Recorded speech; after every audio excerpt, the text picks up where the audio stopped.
ราะคันเฮาบ่ฝืนเจ้าของบ่สู้กับความคิดเจ้าของเฮาสิเป็นทาสมันไปตลอดต่อไปสิสู้กับกิเลสจังได๋เพราะหยังมันพาไปทางนี้ก็สิไปนำมันเพราะบ่เคยฝืนบ่เคยฝึก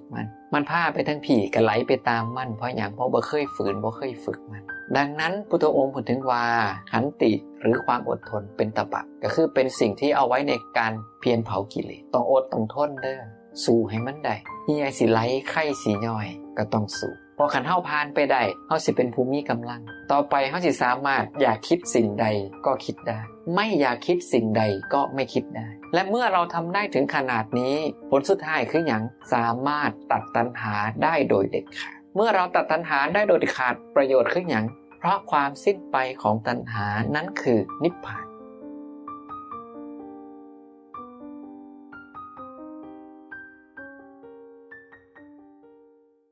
ก็ขอนอบน้อมแด่พระผู้มีพระภาคอรหันตสัมมาสัมพุทธพระองค์นั้นขอโอกาสคณะสงฆ์ขอโอกาสพระอาจารย์โดผมไปถึงพระเถรานุเถระทุกรูปก็ขอเจริญพรกับอุบาสกอุบาสิกาที่อยู่ตรงนี้กันก็ถือว่าพวกเราเป็นผู้มีกำลังในการที่จะฟังธรรมเป็นผู้มีความใคร่ก็คือมีความรักในการฟังธรรมเพราะว่าผ่านไปน่าจะชั่วโมงเศษนะพวกเราก็ยังสู้กันไม่ถอยก็นั่งตามสบายเอามือลงได้นะไม่ได้บังคับใดๆเอาให้อยู่ในท่าสบายที่สุดบอกภาษาลาวได้บ่หรือว่าต้องภาษากลางซุ่มไอ้เต้นน่ะฟังหูเรื่องบ่ผู้เฒ่าผู้นั่งเก้าอี้ฟังหูเรื่องอยู่แม่นดอกก็สิ2ภาษาเด้อลางเทื่อก็ไทยแหน่ลางเทื่อก็ลาวแหน่อาจจะมีตกไทยตกลาวกันแล้วแต่จังหวะนะพวกเฮาก็ได้ฟังธรรมไปแล้วตั้งแต่เจ้าคณะอำเภอลงไปถึงอาวุโสมีนอาวุโสกิจอาวุโสสมจิตแต่ว่าพวกญาติโยมเอิ้นอาวุโสแบบพวกอาตมาบ่ได้พวกญาติโยมเวลาสิเอิ้นพระคันบ่ฮู้จักชื่อเอิ้นพันเตไว้ก่อนหรือสิใช้ภาษาบ้านเราว่าพระคุณเจ้าก็ได้เพราะว่าหยังพุทธองค์เพิ่นว่าภิกษุผู้บวชก่อนเวลาเอิ้นภิกษุผู้บวชหลังเนี่ยเอิ้นได้3อย่างเอิ้นชื่อก็ได้เรียกโดยนามสกุลก็ได้หรือใช้คำว่าอาวุโสส่วนภิกษุผู้บวชทีหลังจะเรียกภิกษุผู้บวชก่อนก็อาศัยคำว่าพันเตหรืออายัสสมาแล้วคำว่าพันเตนี่บ่แม่นของใหม่ใดพอออกไม่ออกเพิ่นไปวัดนะจริงๆเฮาเว้าคำว่าพันเตอยู่ตลอดแต่อาจสินึกบ่ถึงสังเกตบ่เวลาสิสมาทานศีลมะยังพันเตวิสุงรักขณัตถายะเห็นบ่กับพันเตก็อยู่นี่แหละบ่แม่นของใหม่บ่แม่นของแปลกพิสดารหรือหยังเวลาสิถวายอาหารเห็นบ่อิมานิมะยังพันเตพัตตานิสัปปริวารานิเห็นบ่พันเตก็อยู่นี่แต่ว่าเวลาแปลเป็นไทยเขาว่าข้าแต่พระสงฆ์ผู้เจริญนั่นล่ะจังซั่นแล้วคำว่าพันเตจึงไม่ใช่ของแปลกไม่ใช่ของใหม่เป็นของที่พวกเราทุกคนเวลาไปวัดทำบุญก็จะต้องใช้คำนี้อยู่ตลอดเพียงแค่บ่มีผู้ใดมาสะกิดให้เฮาซื่อๆนะดังนั้นคฤหัสถ์เวลาสิเอิ้นพระก็ต้องว่าพันเตห้ามมาว่าอาวุโสเด็ดขาดนะผู้ที่เอิ้นอาวุโสใดมีเฉพาะผู้บวชก่อนที่เพิ่นสิเอิ้นถึงบ่แปลกใจว่าเป็นหยังอาจารย์โด่งถึงต้องเอิ้นตั้งแต่ว่าพันเตมีนพันเตกิจพันเตสมจิตหรือพระอาจารย์สมจิตนี่เด้เอิ้นเพื่อให้พวกญาติโยมได้เข้าใจว่าต้องเอิ้นจังซี่ต้องเคลียร์กันก่อนบ่ซั่นแล้วก็สิอาวุโสเบิดเด้อบัดนี้พ่อหน้าพระอาวุโสเนี่ย เพราะเป็นอย่างอาตมาเคยถือโยมเอิ้นนะอาวุโสโตโต้เพิ่นว่าโอ้ยเจ้าบวชก่อนอาตมาแต่เมื่อถึงนอว่ะประเด็นที่สองเมื่อ 2-3 มื้อวางหันนี่ญาติโยมผู้หนึ่งเพิ่นถามคำถามเข้ามาแล้วเวลาเพิ่นเว้าถึงพระสงฆ์ในสมัยพุทธกาลเพิ่นเอิ้นชื่อซื่อๆเพิ่นเอิ้นเลยนี่สารีบุตรเพิ่นว่า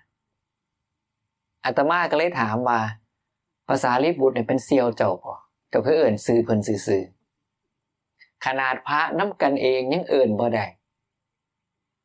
นะจังว่าผู้บวชที่หลังเอิ้นผู้บวชก่อนน่ะคือพันเตหรืออายัสสมา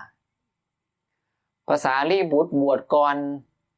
ตั้ง 2,000 กว่าปีพาน้ำกันก็ยังต้องเอิ้นว่าพันเตหรือคันเอิ้นแบบภาษาไทยก็ว่าท่านพระสารีบุตรหรือภาษาลีบุตรซื่อๆเพื่อแสดงความเคารพนับถือพันฆราวาสเอิ้นสารีบุตรเซียวคักก็เลยบอกเราไปเตือนเราไปว่าบ่ให้เว้าได้นี่พวกเฮาคือกันให้ระมัดระวังเฮาสิจาบจ้วงพระอริยสงฆ์ในครั้งพุทธกาลโดยที่บ่ฮู้โตเอิ้นซื่อๆซ้ำเซียวบ่ได้นะประเด็นนี้ก็คือต้องเพิ่มเติมให้แล้วก็สิ่งที่สำคัญอีกเรื่องหนึ่งคือธรรมะของพระผู้มีพระภาคที่พระภิกษุเพิ่นมาแสดงให้ฟังผู้พันเตครูบาอาจารย์ทั้งหลายมากล่าวมาอธิบายให้ฟังเฮากับหมู่เข้าใจบ่คือกันนี่บ่แม่นเรื่องแปลกใดเพราะหยังธรรมะของพระผู้มีพระภาคเป็นของลุ่มลึกนะเป็นสิ่งที่มีข้อความลึกมีความหมายซึ้งเป็นชั้นโลกุตระเลยเป็นเหตุให้ฟังเหมือนกันแต่อาจจะเข้าใจเป็นคนละทางก็จังพระสูตรหนึ่งที่อาตมาเห็นแล้วว่ามันแมนที่เจ้าของตั้งข้อสังเกตบางหันว่ามีพระสูตรหนึ่งหลังจากที่พระผู้มีพระภาคแสดงธรรมจบแล้วภิกษุประมาณ60รูปลาสิกขาเลยบอกว่าการบวชเป็นพระภิกษุมันยากสึกเลยบ่เอาแล้วนะพระผ่าเหลืองนี่บ่เอาแล้วอีกประมาณ60รูปกระอักเลือดนะเคยเบิ่งหนังจีนอยู่นะต่อมาอีก60รูปโดยประมาณเป็นหยังในความเป็นอรหันต์เนี่ยธรรมะบทเดียวใดคน3กลุ่มแสดงออกไม่เหมือนกันการรับรู้ความเข้าใจต่างกันกลุ่มหนึ่งคือกลุ่มสุดท้ายน่าจะเป็นผู้มีธุลีในดวงตาน้อยเพราะยังสำเร็จเป็นอรหันต์อีกกลุ่มหนึ่งกระอักเลือดแสดงว่า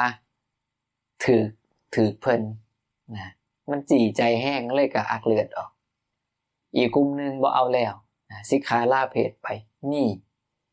ดังนั้นนะความเข้าใจของเราในข้ออัดข้อธรรมก็เป็นธรรมดาที่มันจะแตกต่างกันถึงจะแตกต่างกันอย่างไรก็ตาม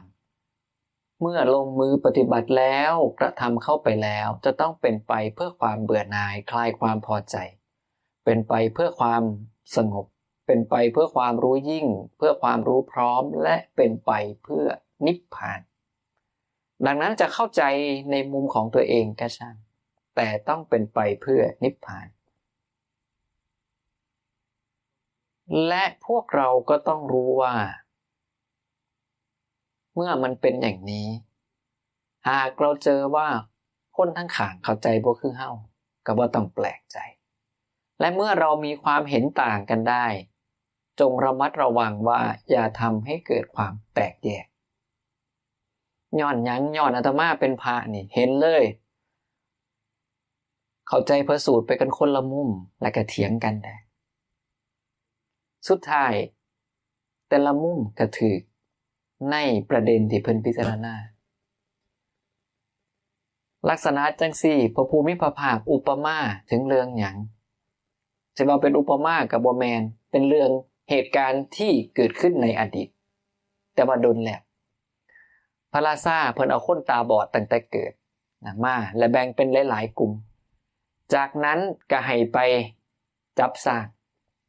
กลุ่มหนึ่งจับง่ากลุ่มหนึ่งจับง่วงกลุ่มหนึ่งจับขากลุ่มหนึ่งจับหาง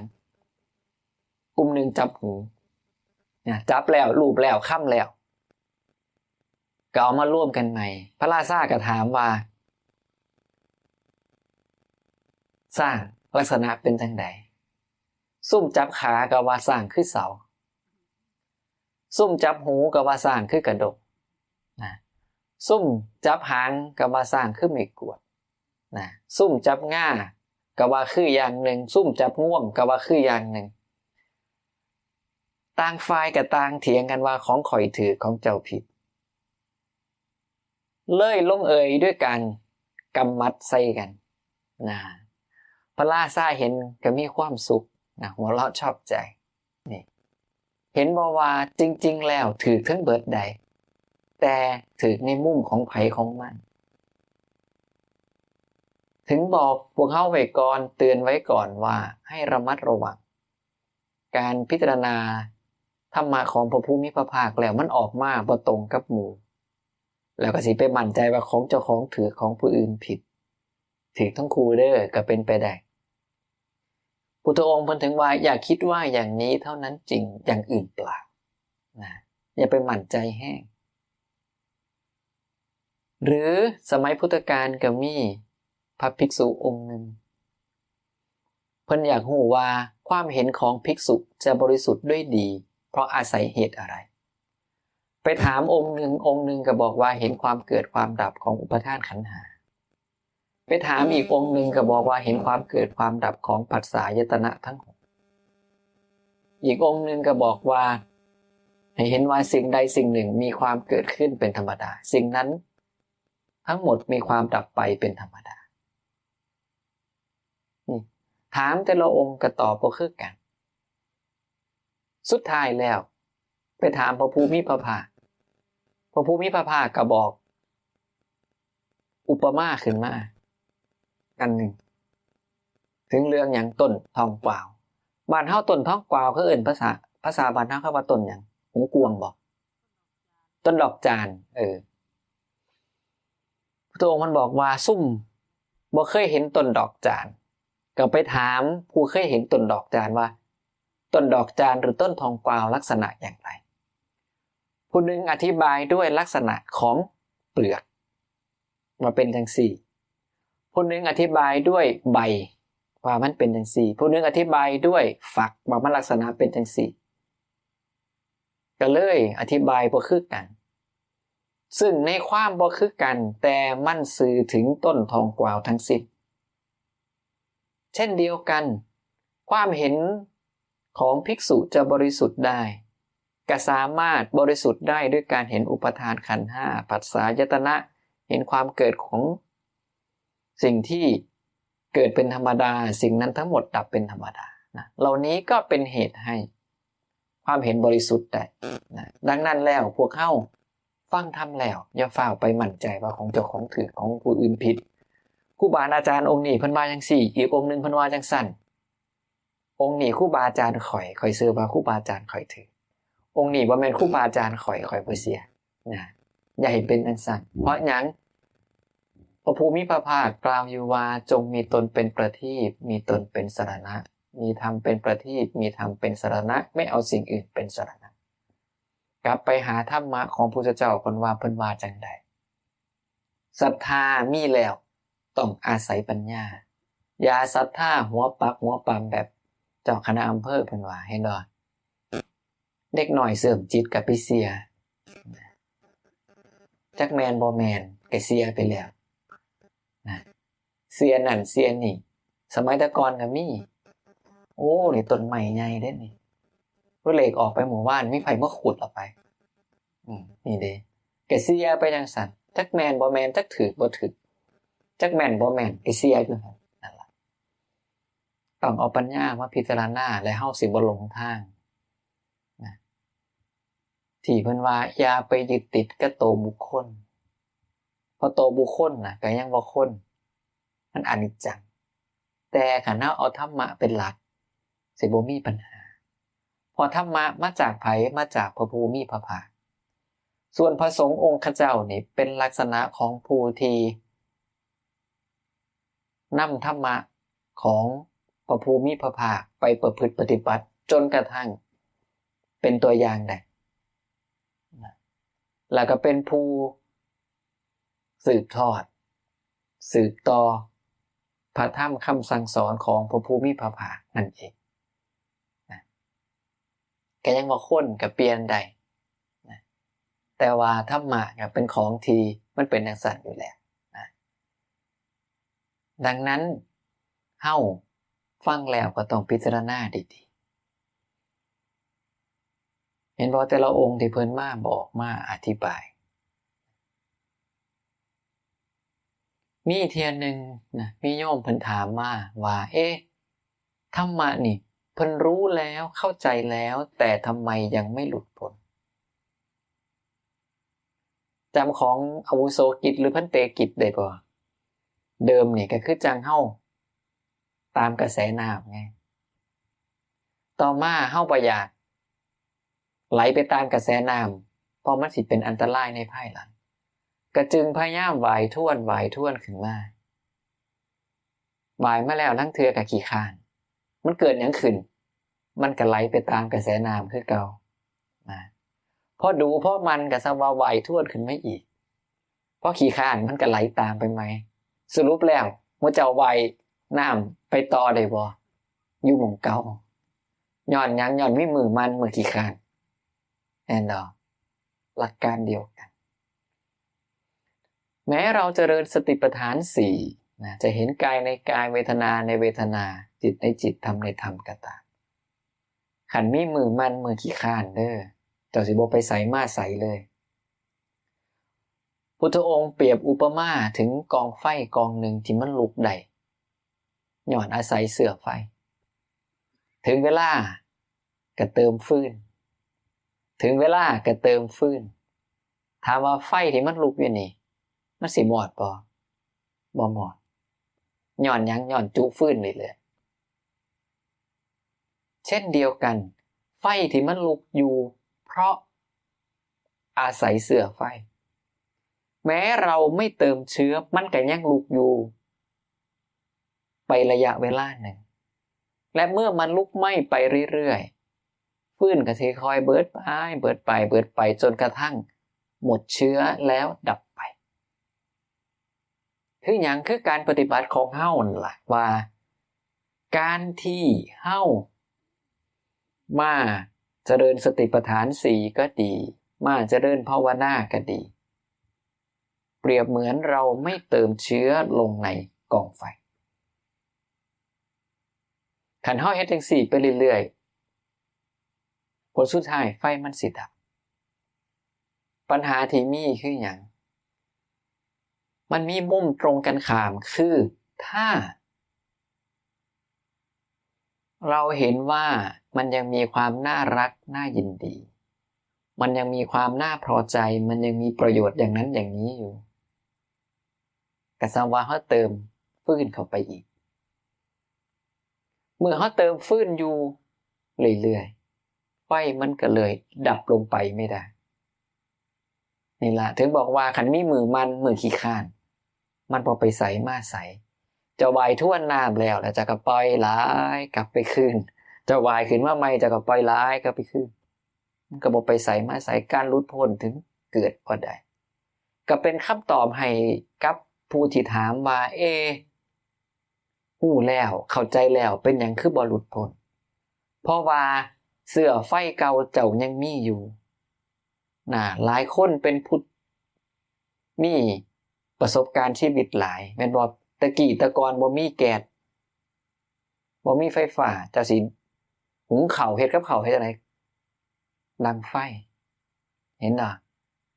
คันเฮาดังไฟแล้วไฟมันลุกปุ๊บสิมอดเจ้าก็จุเข้าไปใหม่สิมอดเจ้าก็จุเข้าไปใหม่ซะว่าไฟมันดับบ่เฮ็ดจังได๋สั่นปล่อยมันไปเรื่อยๆให้มันไหม้ไปหรือเอาฟืนออกบ่โดนมันก็ดับนี่แหละ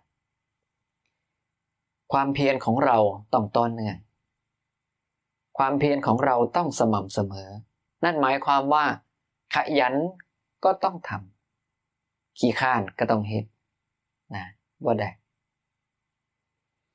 ดังนั้นใครที่มองว่าตัวเองรู้แล้วเข้าใจแล้ว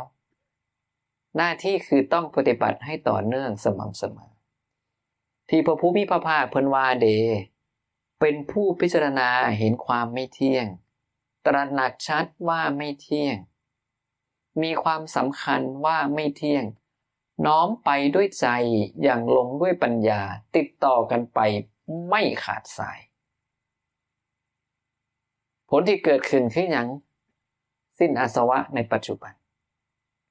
ถ้าไม่สิ้นอาสวะในปัจจุบันความสิ้นอาสวะและความสิ้นชีวิตจะมีไม่ก่อนไม่หลังกันนั่นหมายความว่าตายปุ๊บก็สำเร็จพร้อมกันไปในโตไปเลยหรือถ้าไม่เช่นนั้นก็จะเป็นผู้สิ้นสังโยชน์ห้านี่โดยมีเงื่อนไขว่าต้องน้อมไปด้วยใจอย่างลงด้วยปัญญาติดต่อกันไปไม่ขาดสายจังสันแล้วหมายความว่าถ้าเรายังไม่ต่อเนื่องไม่สม่ำเสมอโอกาสที่เฮาสิได้ความเป็นอริยะมันก็ยากโอกาสที่เฮาสิไปถึงปลายทางในพุทธศาสนาคือมรรคผลนิพพานมันก็ยากเพราะพระเจ้าสุมฟืนใส่เรื่อยๆในไฟเด้มันเลยบ่เหมาะพระเจ้าบ่ยอมไหว้ทวนน้ำให้มันไปได้ตลอดด้วยความที่มันเป็นการไหว้ทวนกระแสมันบ่ง่ายในช่วงแรกมันเป็นการฝืนความเคยชินแม่นบ่แต่ถ้าเราทำไปฝึกไปเดี๋ยวก็เก่งเองพระภูมิพระภาคมีอุปมาหนึ่งเพิ่นว่าเหมือนนายขมังธนูหรือลูกมือของเขาซ้อมยิงธนูด้วยหุ่นที่ทำจากหญ้าหรือทำจากก้อนดินเมื่อเขาซ้อมยิงอย่างนี้อยู่เรื่อยๆสุดท้ายเขาจะเป็นผู้ยิงได้ไกลยิงได้เร็วและทำลายข้าศึกจำนวนมากได้นี่เห็นบ่เกิดจากหยังเกิดจากการซ้อมเรื่อยๆซ้อมเรื่อยๆซ้อมเรื่อยๆที่นี่ฟังแล้วปุ๊บกลับมาพิจารณาเจ้าของเบิ่งว่าซ้อมทุกวันไหมหรือซ้อมเฉพาะวันพระนะบ่ได้แล้วอย่าคิดว่าต้องไปวัดถึงสิภาวนาได้ต้องใส่ชุดขาวถึงสิภาวนาได้มันบ่จำเป็นคันไปได้ดีเพราะหยังมันว่างจากลูกหลานเด้มันว่างจากงานบ้านงานซองมันก็เบานะไปอยู่วัดมันก็ดีว่าเฮาบ่ต้องพ้นกับเรื่องอื่นจะได้มีเวลาปฏิบัติแต่ส่วนใหญ่เฮาอยู่บ้านหลายก็ไปวัดได้ดังนั้นแล้วการประพฤติปฏิบัติอยู่บ้านก็ต้องเฮ็ดได้ต้องเอาบ้านเป็นวัดให้มันได้คันเอาบ่ไหวก็ค่อยไปวัดนี่ล่ะจังสิต้องบอกกันเอาไว้บ่ซั่นแล้วเฮาสิบ่ไปไสมาไสเลยแล้วเวลาไปวัดกรุณาอย่าไปโสกันล่าสุดเมื่อวันมาฆบูชาที่ผ่านมาอาตมาได้มีโอกาสไปนำปฏิบัติผู้เฒ่าวัดประจำหมู่บ้านครับพอวัดประจำหมู่บ้านเพิ่นจัดปฏิบัติธรรมเพิ่นก็เลยนิมนต์ให้ไปพาผู้เฒ่านั่งสมาธิแล้วก็ไปให้ธรรมะพอเพิ่นเข้าศาลาเข้าวิหารปุ๊บแทนที่เพิ่นสิมานั่งภาวนาเพิ่นนั่งโสกันกระจุกกระจิกกระจุกกระจิกจักอีหยังนะพ่อหน้ากันซุมื้อก็ยังมีเรื่องให้โสกันซุมื้อบ่เข้าใจนะพอออกมาสิพามาย่างจงกรมตอนพาบ่ทันได้มาฮอดน่ะแทนที่สิเพิ่นยืนภาวนาบ่ได้โสกันจกกระแจกกระตอกกระแจกซ้ำเล็กน้อยเด้แต่ก็เลยต้องบอกต้องเตือนว่าหนีจากบ้านถิ่มซองมาแล้วเป็นหยังคือบ่ตั้งใจภาวนาให้มันดีพอเวลามีงานปฏิบัติธรรมมันบ่ได้มีประจำมันบ่ได้มีดูแล้วก็มันบ่ได้ยาวบ่ได้หลายมื้อก็ต้องตั้งใจให้มันดีให้มันเต็มที่ก็บอกเขาจังซั่นสุดท้าย กับผู้เฒ่าเป็นอย่างคือว่ากับผู้เฒ่าต้องบอกซุมือนะแล้วก็มีอันนึงอาตมาก็ให้เป็นการบ้านว่ามื้อนี้อาตมาสอนธรรมะเรื่องอานิสงส์การเจริญเมตตา11ประการเดี๋ยวมื้ออื่นเช้าอาตมาสิมาถามก็เลยมีญาติโยมซุ่มที่มาอยู่กับอาตมานี่ล่ะเพิ่นก็ลองไปถามเบิ่งว่าเป็นจังได๋โอ้แล้วเทศดีเด้เพิ่นว่าเขาก็ถามว่าแล้วเทศอีหยังล่ะจำบ่ได้อาตมาก็เลยงงว่าสรุปแล้วเทศดีหรือบ่ดีแม่นบ่โอ้ยพระอาจารย์แล้วเทศดีดีเด้ว่าม่วนๆน่ะเด้แล้วเทศอีหยังล่ะวะบ่ฮู้ลืมได้เป็นจังซั่นได้มื้อเจ้านะมื้ออื่นเช้าลองเบิ่งเด้อสิถามนะให้อาจารย์โด่งเขาถามเมื่อวานฟังอีหยังไปแหน่ยามมื้อคืนอย่าสิว่าจำบ่ได้เด้ลองเบิ่งเด้อ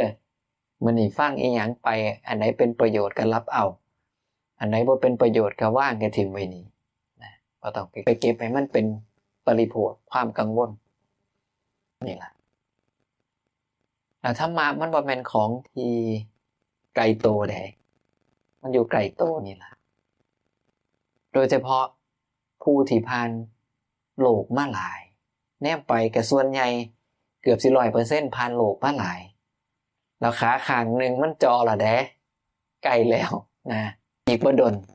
ก็จะได้โบกมือลากันได้บัดนี้แม่นบ่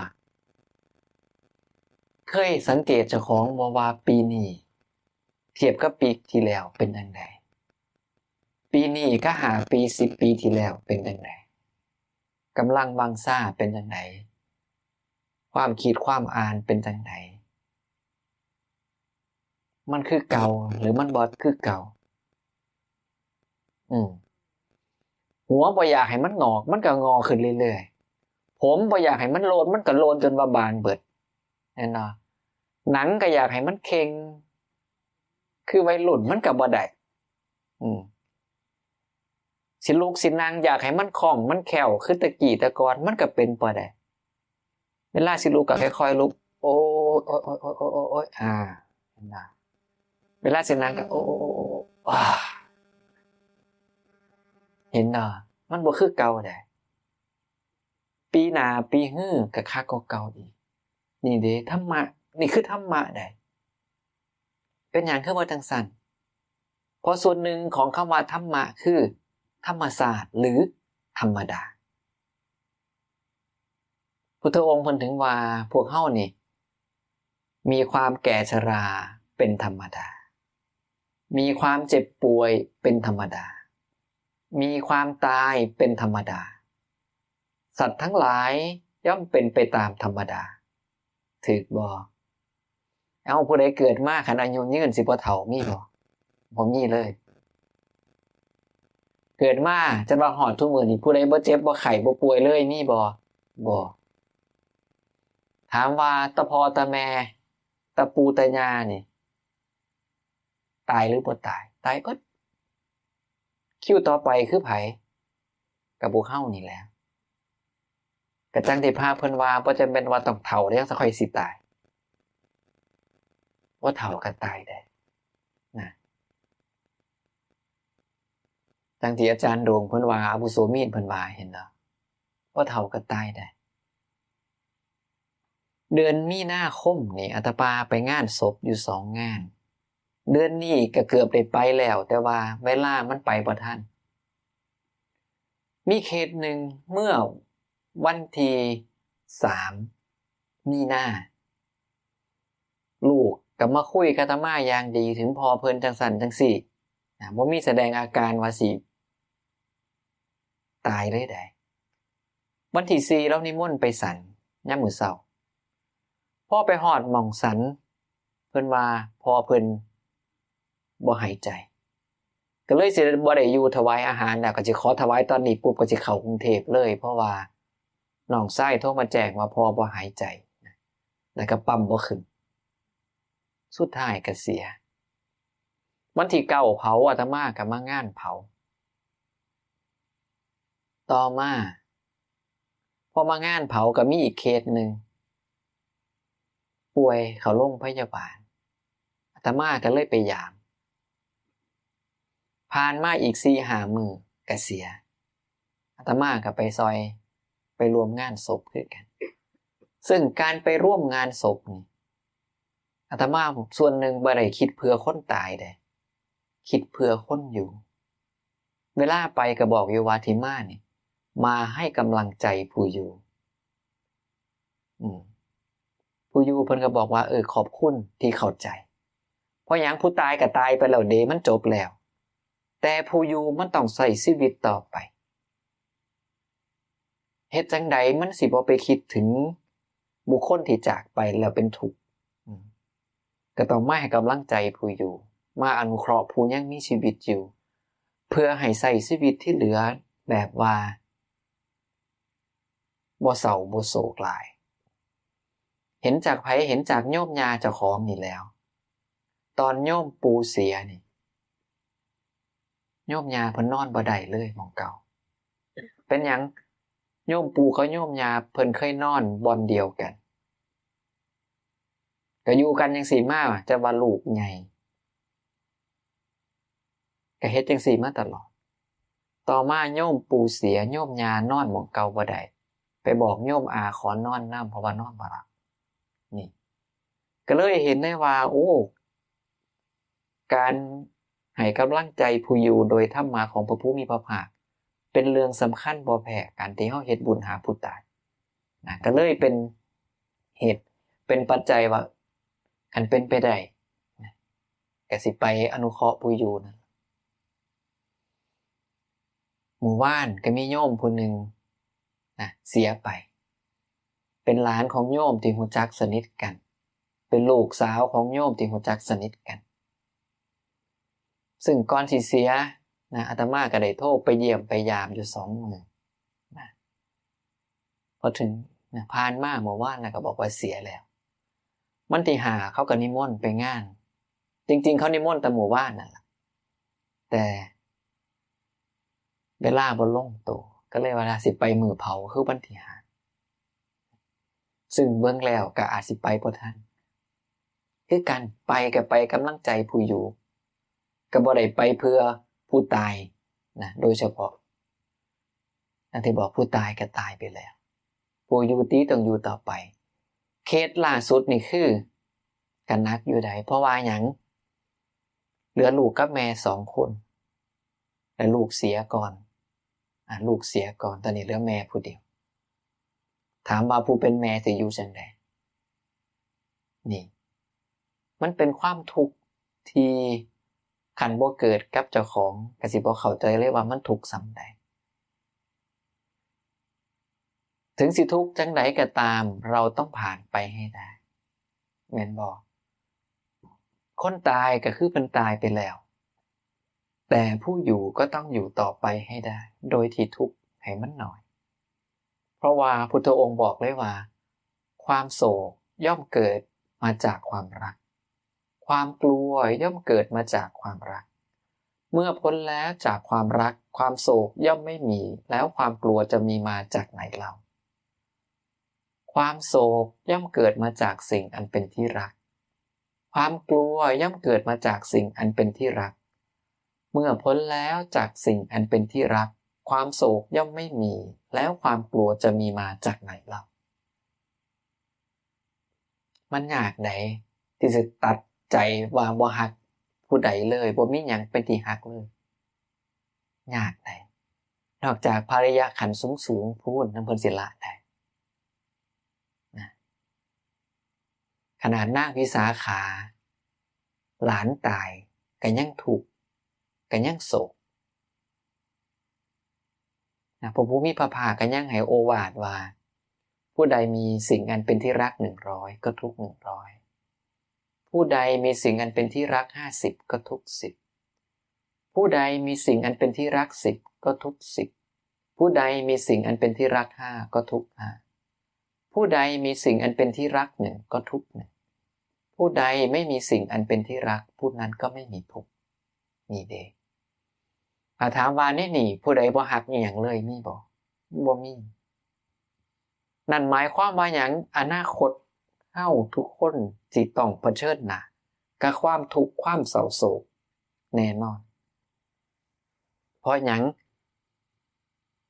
ความพัดพรากความแปรปรวนความเป็นอย่างอื่นจากของรักของชอบใจทั้งสิ้นย่อมมีของหักเฮามันบ่ได้อยู่กับเฮาไปตลอดมันกระจากเฮาไปได้จักมื้อหนึ่งแล้วมันก็แปรปรวนเป็นอย่างอื่นไปได้คือกันเมื่อมันเป็นจังซี่แล้วเฮายังมีความรักหรือมีของอันเป็นที่รักอยู่มีสิ่งอันเป็นที่รักอยู่ก็เป็นธรรมดาทุกข์มันสิเกิดดังนั้นหน้าที่ของพวกเราผู้มาศึกษาปฏิบัติในธรรมะของพระผู้มีพระภาคต้องเพียรพยายามละสิ่งที่เรารักใคร่ชอบใจออกละความผูกพันในสิ่งต่างๆออกไปให้ได้ว่าสั้นแล้วถึงเวลาเนี่ยทุกข์แห้งมีเคสหนึ่ง4 เดือนที่แล้วสามีตายถัดมาอีก4 เดือนแม่ตายเอาคิดเบิ่งทุกข์สำใดโศกสำใด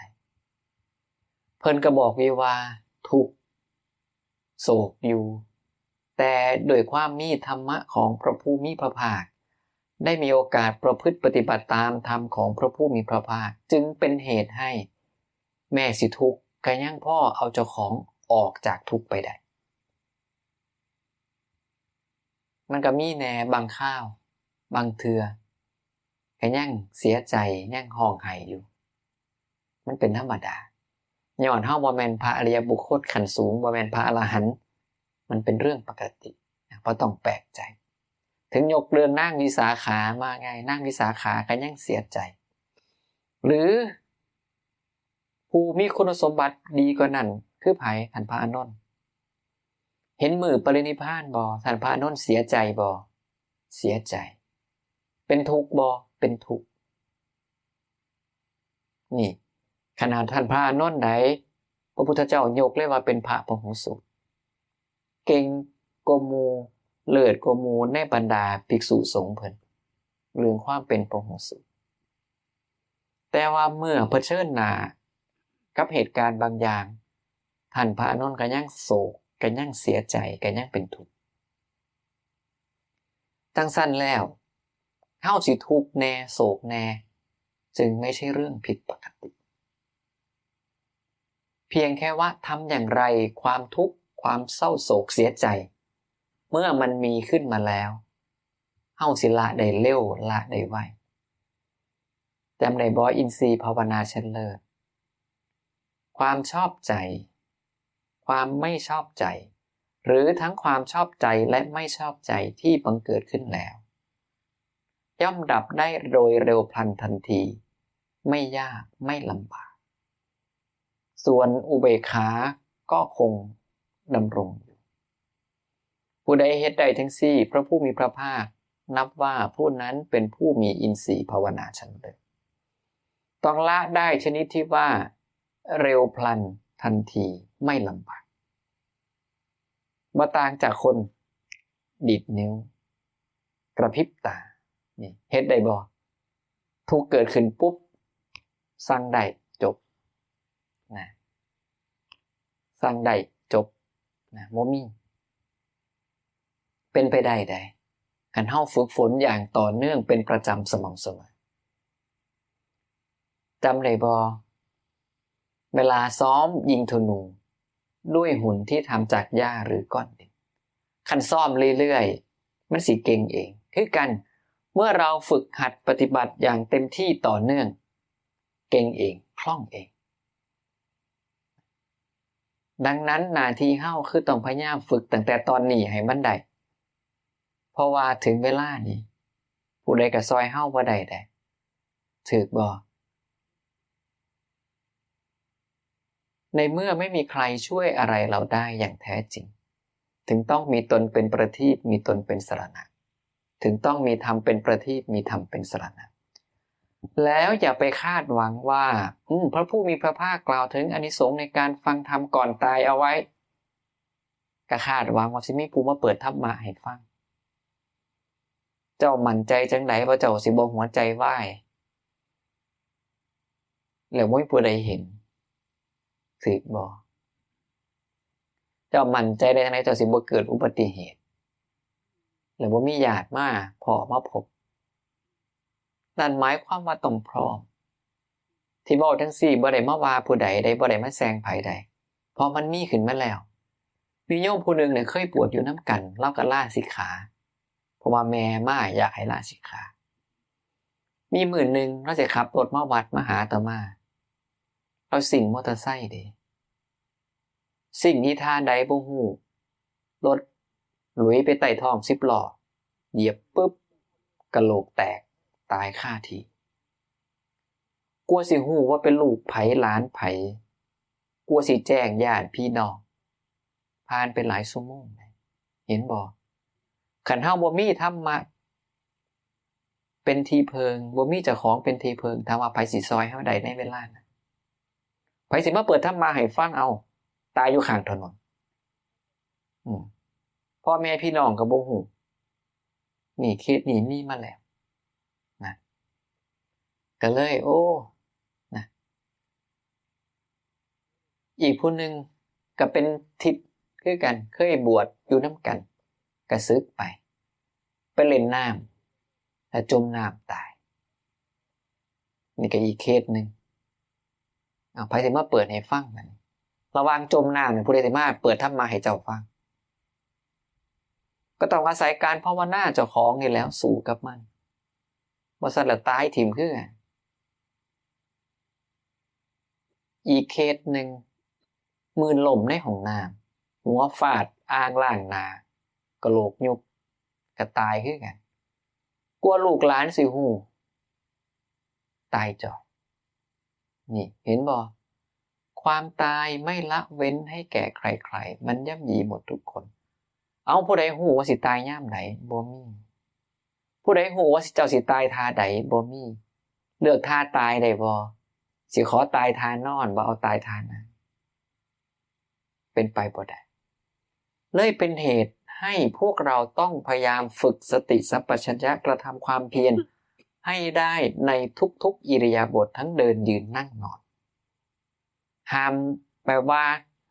ย่างจงกรมหรือเดินจงกรมเฮ็ดแล้วมันฟุ้งบ่เดินอย่าคิดจังซั่นนั่งสมาธิแล้วฟุ้งไม่นั่งอย่าคิดจังซั่นต้องพร้อมอยู่ทุกอิริยาบถพร้อมทุกเมื่อเป็นหยังคนหลายตายกันถูกบ่นี่ได้ตายทานอนก็มีตายทานั่งก็มีในเมื่อเฮาเลือกบ่ได้ว่าเฮาสิตายท่าใดเราต้องพร้อมในทุกๆท่าและการที่เวลาไปฝึกหัดกับครูบาอาจารย์แล้วเพิ่นให้อยู่ในอิริยาบถนั้นไปจนกว่าจะครบเวลาสมมุติเพิ่นพานั่งสมาธิ1ชั่วโมง2ชั่วโมงก็ต้องนั่งกับเพิ่นให้มาได้1ถึง2ชั่วโมงตามเวลาอยากสิพลิกขาเปลี่ยนขาแน่เนี่ยก็ยังพอให้อภัยกันได้แต่บ่ควรที่สิลุกออกไปย่างเด็ดขาดเพราะหยังขันติคือความอดทนเป็นตบะอย่างยิ่งขันติคือความอดทนเนี่ยเป็นสิ่งที่เพียรเผากิเลสอย่างยิ่งนั่นหมายความว่าถึงแม้จิตสิบ่เป็นสมาธิยังหน่อยเฮาก็ได้ฝึกอดทนอดกลั้นฝึกควบคุมความคิดแต่มันอยากสิลุกบ่ลุกนะมันอยากสิไปบ่ไปสู้เพราะหยังคันเฮาบ่สามารถสู้กับความคิดเจ้าของได้ไปอยู่ไสก็ลำบากเพราะว่ามันคือการท่วนกระแสความเคยชินของเฮามันก็มักไปหาหยังที่สวยที่งามแต่การท่วนกระแสคือต้องเห็นของสวยของงามว่า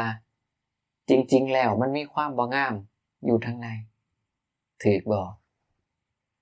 จะเห็นผู้จบผู้งามโอ้ผู้นี้คือรอผู้นี้คืองามแท้ลองให้เขาว่าอาบน้ำจักหามือเบิ่งฮ้อนๆจังซี่ลองมึงเด้อกล้าเข้าไปเฟี้ยกล้าเข้าไปใกล้บ่มาผู้ใดแห้งๆลองให้เขาบ่แปรงฟันจัก3มื้อมึงเด้อกล้าเข้าไปบอกนำเขาบ่เห็นบ่นี่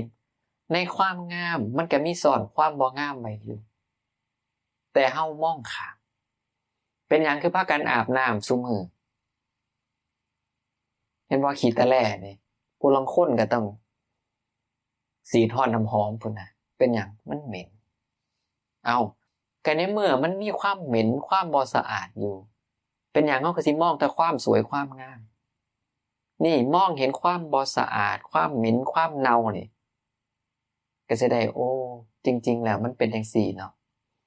และเมื่อเราเห็นโทษอยู่อย่างนี้ไดเฮาสิเบื่อแล้วใจเฮาก็สิคลายออกจากอันนั้นพอคลายได้แล้วเฮาก็สิหลุดออกจากสิ่งนั้นได้ลองเบิ่งเด้อ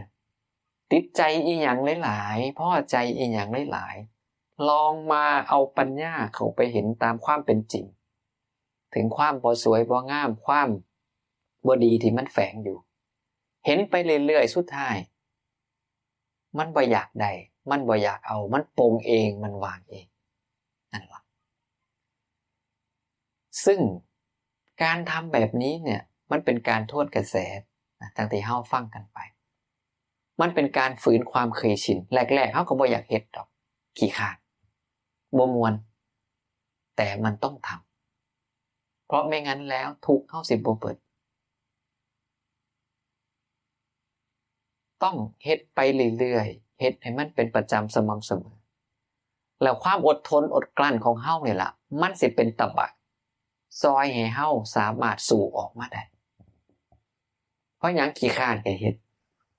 เพราะเฮามีการฝึกเจ้าของมาแล้วติย้อนว่าเอาครูบาอาจารย์เพิ่นพานั่ง1ชั่วโมงก็สินั่งให้มัน1ชั่วโมงสิบ่ไปไสนะอย่างหลายก็ลุกไปขี้ไปเหี่ยวนะแต่ว่าคันเพิ่นบ่ปล่อยให้ลุกไปย่างก็สิบ่ย่างสู้เอาอย่างที่บอกหลายสุดก็คือเปลี่ยนขาพับได้นะเพื่อบ่ให้มันเป็นโทษแฮงเพราะคันเฮาบ่ฝืนเจ้าของบ่สู้กับความคิดเจ้าของเฮาสิเป็นทาสมันไปตลอดถึงแม้สิเถียงว่าเอ้าพระพุทธเจ้าเพิ่นบ่ได้บังคับให้อยู่ท่าใดท่าหนึ่งไปตลอดมันก็ถูกแต่คันเจ้าบ่ฝึกควบคุมความคิดเจ้าของเลยต่อไปสิสู้กับกิเลสจังได๋เพราะหยัง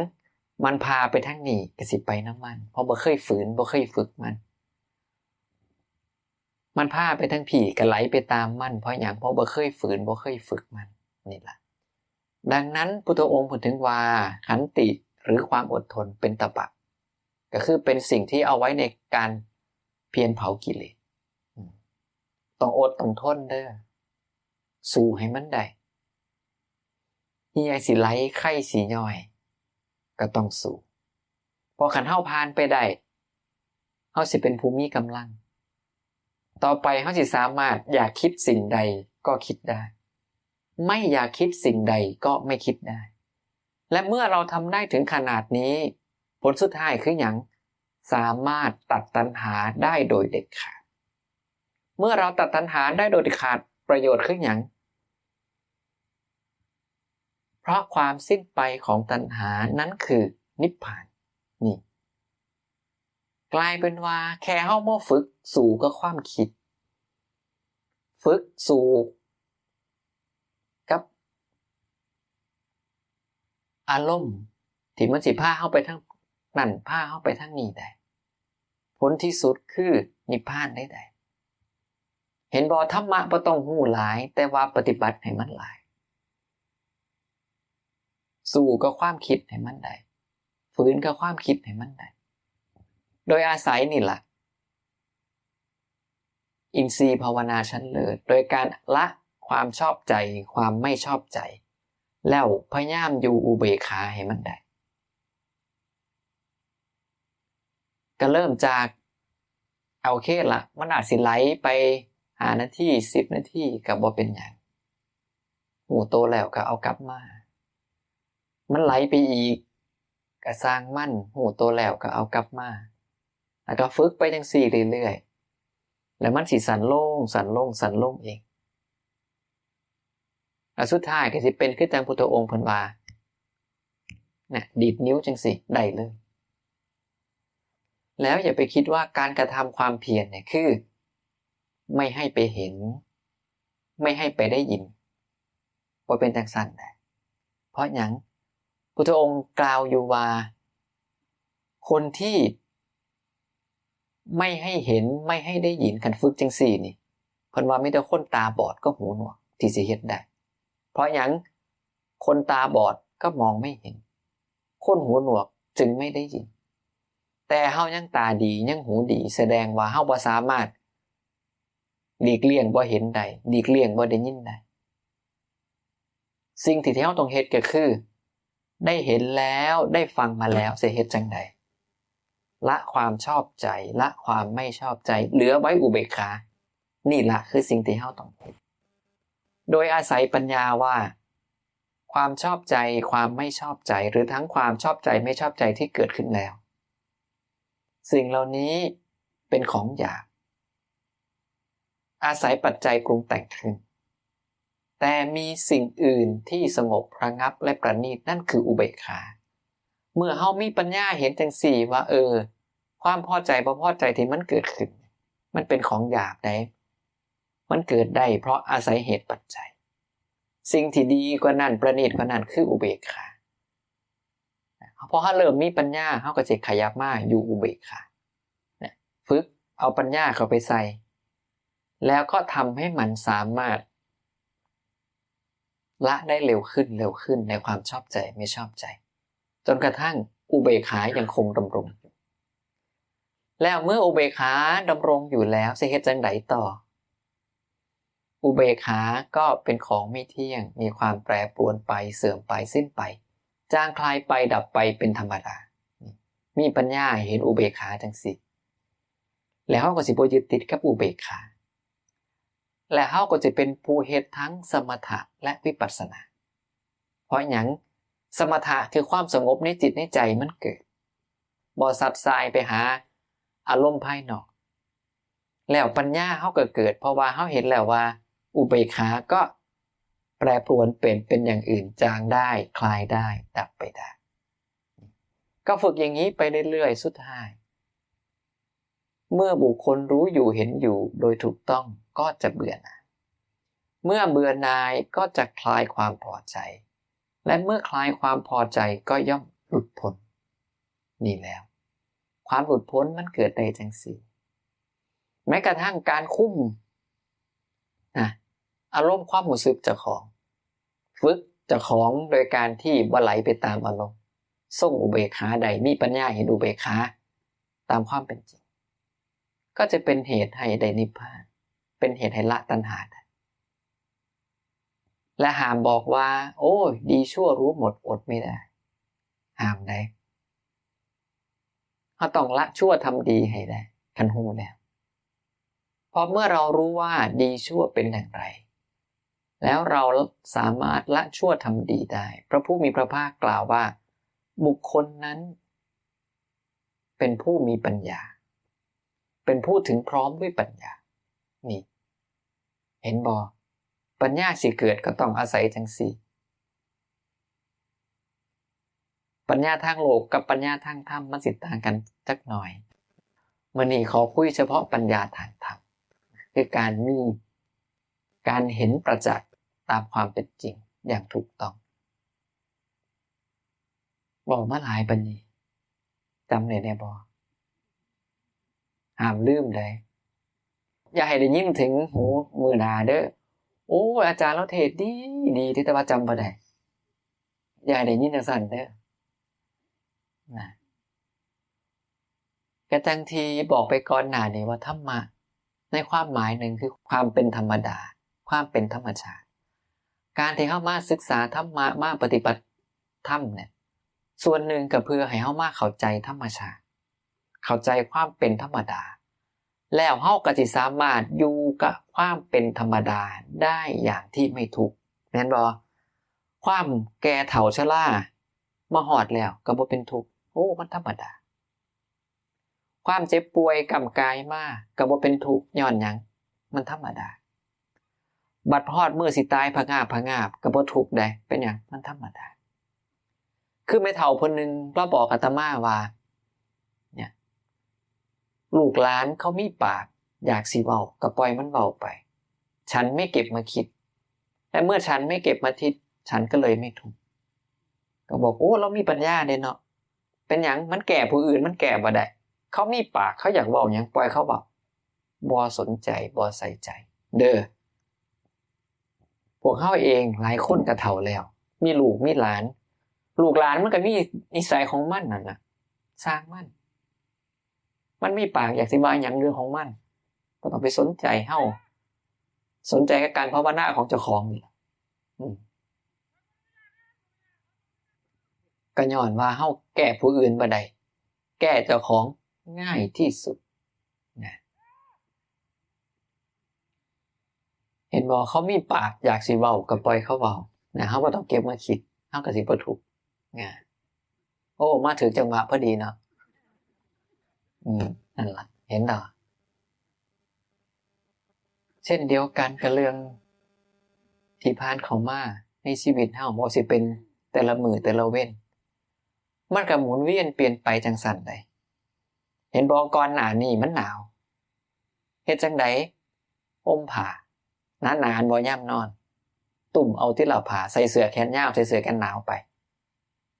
เพราะเป็นหยังเฮาแก้หนาวบ่ได้เฮาบ่สามารถไปสร้างว่าอย่าหนาวหั่นแต่เฮาแก้เจ้าของได้ด้วยการใส่เสื้อแขนยาวใส่เสื้อกันหนาวห่มผ้าหนาๆช่วงนี้หน้าร้อนเห็นเฮ็ดจังได๋เปิดพัดลมบางบ้านเขามีแอร์ก็นอนห้องแอร์นี่เด้ใส่เสื้อให้มันบางลงเห็นบ่เป็นหยังเฮาคือเข้าใจในการที่สิปรับตัวให้เข้ากับสภาพแวดล้อมที่มันเปลี่ยนไปตามธรรมดาในเมื่อขณะสภาพแวดล้อมเฮาฮู้แล้วว่าหนาวเฮาสิแก้ไขจังได๋ร้อนเฮาสิแก้ไขจังได๋แม้กระทั่งต่อไปหน้าฝนตกคันสิต้องออกข้างนอกเฮาสิเฮ็ดจังได๋เฮาฮู้เบิดสังเกตบ่เฮาแก้ไขที่ใครแก้ไขที่ตัวเองไหนบ่ได้แก้ไขที่ผู้อื่นเวลาฝนตกก็บ่ไปด่าโอ้ยฝนตกเฮ็ดหยังด่าสาดไปเทไปบ่ก็ฮู้แล้วว่ามันฝนตกคันเจ้าบ่กางห่มเวลาออกนอกบ้านเจ้าก็เปียกก็สิออกนอกบ้านได้ก็ต้องกางห่มนี่เด้หน้าร้อนมีผู้ใดสิยืนตากแดดเอ้าคันบ่แม่นพี่บ้าแม่นบ่หน้าร้อนก็สนอยู่ห่มนะคันผู้อยู่ในเมืองก็ไปไสไปหาเข้าห้องแอร์นี่เด้หน้าหนาวก็บอกไปแล้วเห็นบ่นี่ล่ะคือการที่เรามาศึกษาปฏิบัติธรรมก็เพื่อให้เข้าใจความเป็นไปตามธรรมดาแล้วก็ใช้ชีวิตอยู่กับความเป็นธรรมดาได้อย่างไม่ทุกข์ได้อย่างเข้าใจตามสภาพความเป็นจริงด้วยปัญญาอันถูกต้องแล้วเฮาก็สิบ่ทุกข์กับอีหยังบ่ทุกข์กับไผทั้งสิ้นเพราะเฮาเข้าใจแล้วเด้โอ้ผู้นี้มันเป็นจังซี่ปล่อยมันไปนะผู้นี้เขาเป็นจังซี่ก็เรื่องของเขาก็สร้างแม่นบ่เคยบ่ก็สร้างมันแล้วแต่เขาแล้วแต่เพิ่นเนี่ย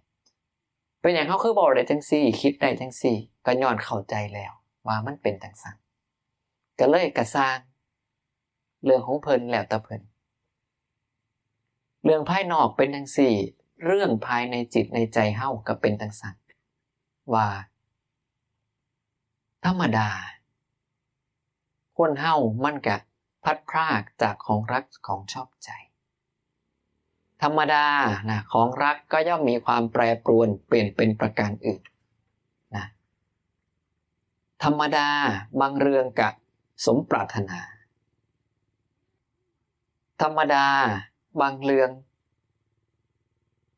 ก็บ่ได้ดังใจนะความพลัดพรากจากของรักของชอบใจมันเป็นธรรมดาที่เฮาต้องพอแม้อย่างหน่อยเทียนหนึ่งในชีวิตนะความบ่ได้ตามปรารถนาก็เป็นทุกคนว่าบางเรื่องอยากได้ก็ได้บางเรื่องอยากได้แต่บ่ได้ก็มีคันเฮาเข้าใจว่ามันเป็นธรรมดาเฮาก็สิบ่ทุกข์เลยได้ก็ดีบ่ได้ก็บ่เป็นหยังแล้วเฮาก็สิบ่ทุกข์กับอีหยังทั้งสิ้นในโลกลองเบิ่งเด้อเอากลับไปคิดไปพิจารณาเบิ่งว่ามันแม่นความที่อาตมาบอกบ่คั คันบ่อยากให้ชีวิตเจ้าของทุกข์ไปทั้งหน้าก็ต้องนี่แล้ว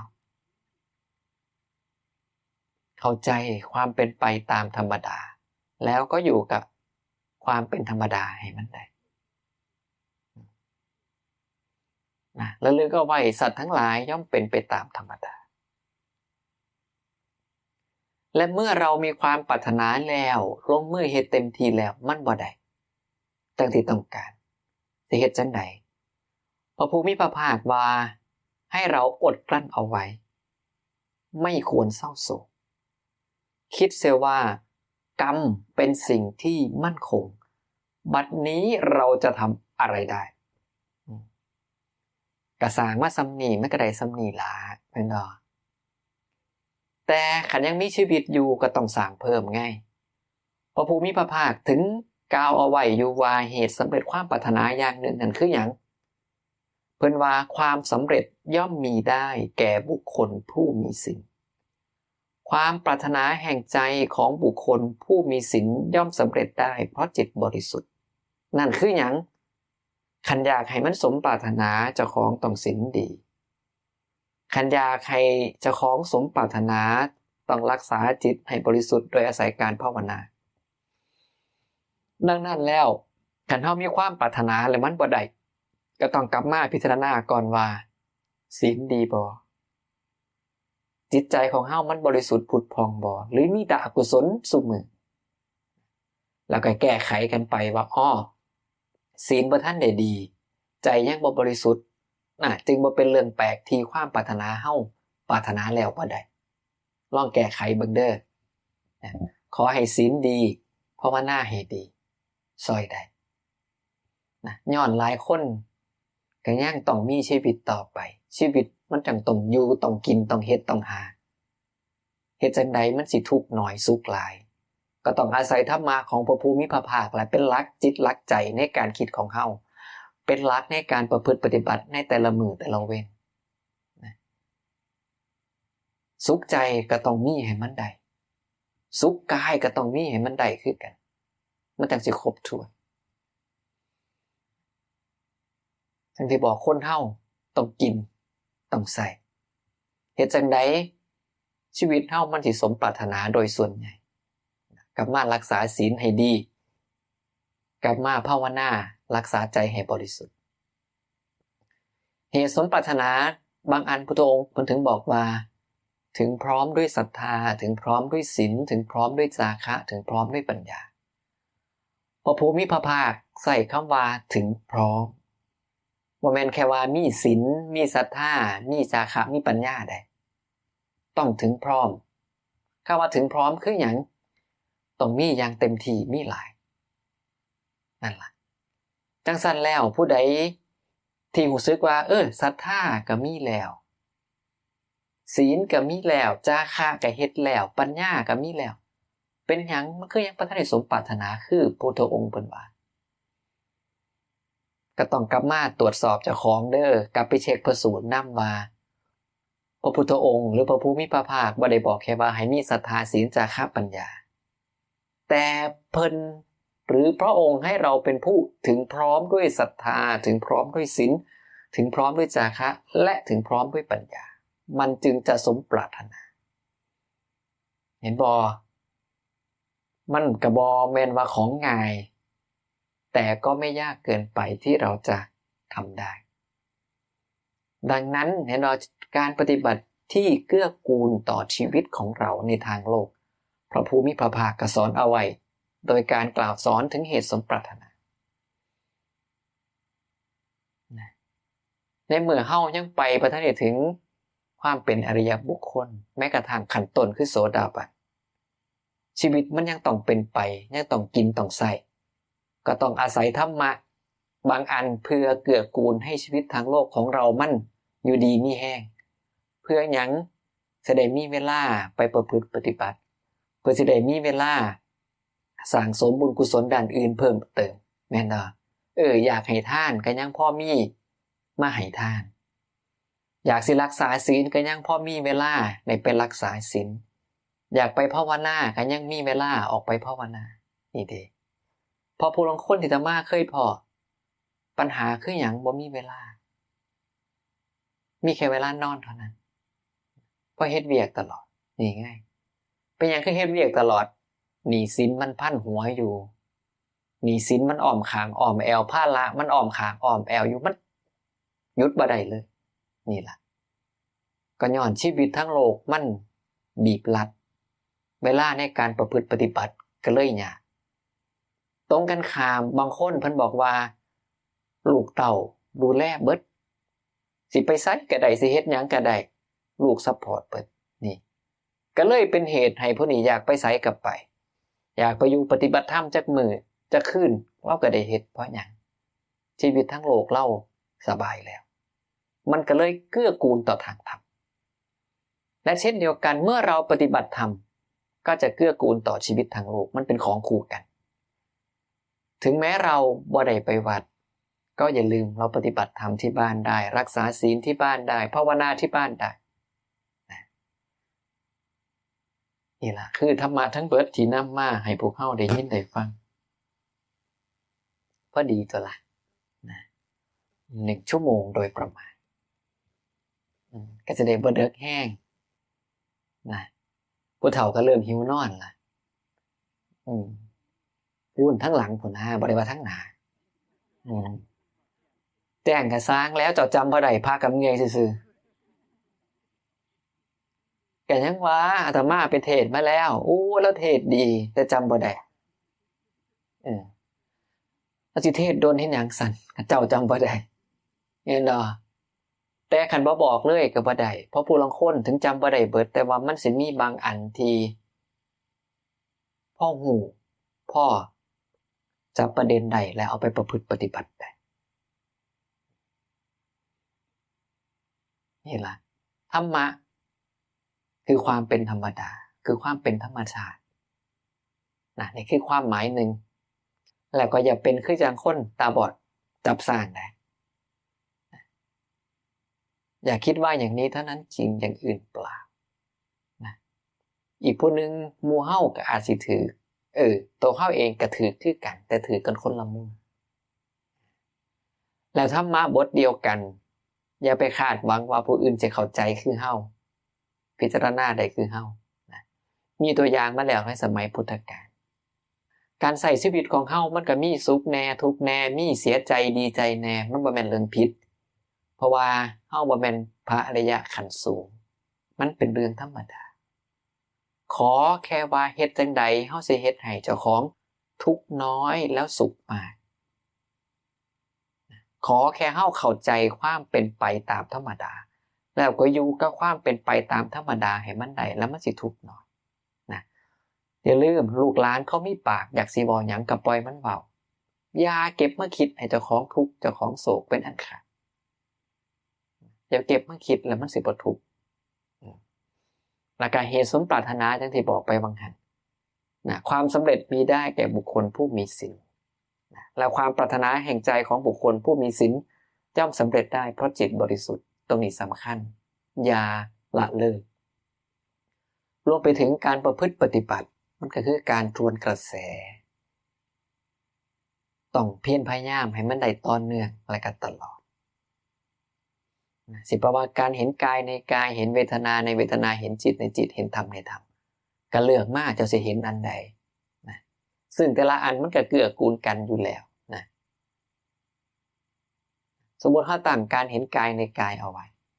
เดี๋ยวเวทนาก็สิเห็นเดี๋ยวจิตก็สิเห็นเดี๋ยวธรรมก็สิเห็นนะเพราะพระผู้มีพระภาคกล่าวอยู่ว่าภิกษุทั้งหลายเธอทั้งหลายจงเจริญสมาธิเถิดภิกษุผู้มีจิตตั้งมั่นแล้วสิ่งทั้งปวงย่อมปรากฏตามความเป็นจริงเห็นบ่ขอแค่เฮ็ดจิตตั้งมั่นให้มันได้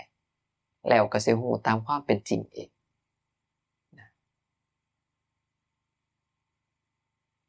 พยายามอย่าสุมฟืนเข้าไปในกองไฟใดเพื่อให้กองไฟสุดท้ายมันหมดเพราะมันเบิดฟืนเบิดเชื้อบ่แม่นสุมอยู่เรื่อยๆปัญญาเห็นตามความเป็นจริงเขาต้องมี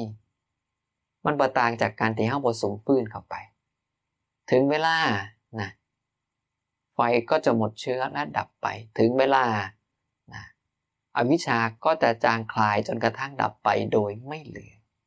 นะผู้ใดท่องปฏิจจสมุปบาทใดก็จะเห็นว่าพระภูมิพระภาคเพิ่นว่าอยู่เพราะความจางคลายดับไปโดยไม่เหลือแห่งอวิชชานั้นนั่นเถี่ยวเห็นบ่มันบ่แม่นว่าเฮ็ดปุ๊บอวิชชาดับเลยมันบ่แม่นใดมันสิจางออกมันสิคลายออกแต่สุดท้ายมันก็ดับคือกันสิ่งที่เฮากำลังประพฤติปฏิบัติอยู่นี่ล่ะเฮาก็จะเห็นเองว่าเฮาเริ่มละเฮาเริ่มว่างบางสิ่งบางอย่างได้ดีขึ้นเฮาเริ่มปล่อยเฮาเริ่มบ่เก็บมาคิดแล้วในบางเรื่องชีวิตมันก็เบาขึ้นนี่นามันก็สุขขึ้นนี่นะนี่เด้พอเฮ็ดปุ๊บมันก็ยังได้แต่ลองเบิ่งว่ากันเฮ็ดต่อเนื่องไป3 เดือน5 เดือนนะเฮ็ดเป็นปี5 ปี10 ปีมันสิดีส่ำใดลองเบิ่งเด้อเอาละก็น่าสิพอสมควรแก่เวลานะมีผู้ใดมีหยังอยากสิให้อธิบายหรือบอกเพิ่มเติมบ่แต่อย่าให้มันยาวได้นะบ่ลืมเด้อสิ่งที่ให้ไปมื้อนี้นะเอาผู้ใดอายุ80ขึ้นผู้ใดอายุ70ขึ้นโอ้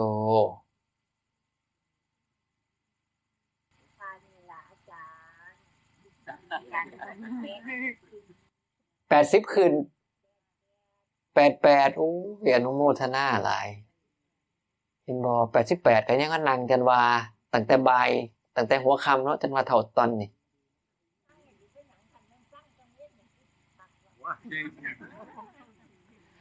ข้างกังเว้นคักแล้วเฮียไหลไข้ย่อยเนี่ยเหรอคักอยู่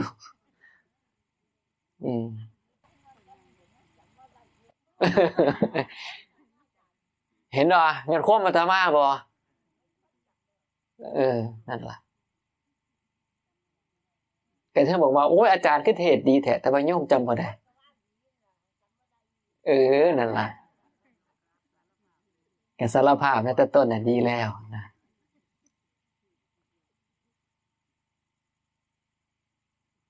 เอาเนาะกับหวังว่าธรรมะที่เอามาให้ได้ยินได้ฟังสิเป็นประโยชน์อย่างน้อยก็เป็นหลักจิตหลักใจหลักในการคิดหลักในการประพฤติปฏิบัติของเฮาหลักในการวางจิตวางใจต่อไปว่าสิเฮ็ดจังใดเพื่อให้เจ้าของสุขมากขึ้นทุกข์น้อยลงสุดท้ายก็ขออนุโมทนากับพวกเราทุกคนที่ได้มาตั้งใจรักษาศีลมาตั้งใจปฏิบัติธรรมสมควรแก่ธรรมมากระทำกิจด้วยการฟังกระทำกิจด้วยความเป็นพหูสูตรก็ขอให้พวกเราเอาไปแทงตลอดด้วยดีด้วยความเห็นด้วยเหตุปัจจัยอันดีทั้งหลายที่พวกเราได้สร้างและสั่งสมมาจงเป็นผลให้เราได้รับอานิสงส์ตามที่พระผู้มีพระภาคตรัสเอาไว้ทุกประการไม่ว่าจะเป็นผู้มีความสุขความเจริญก้าวหน้าในหน้าที่การงานมีความสุขความเจริญก้าวหน้าในชีวิตทางโลกมีความสุขความเจริญก้าวหน้าในทางธรรม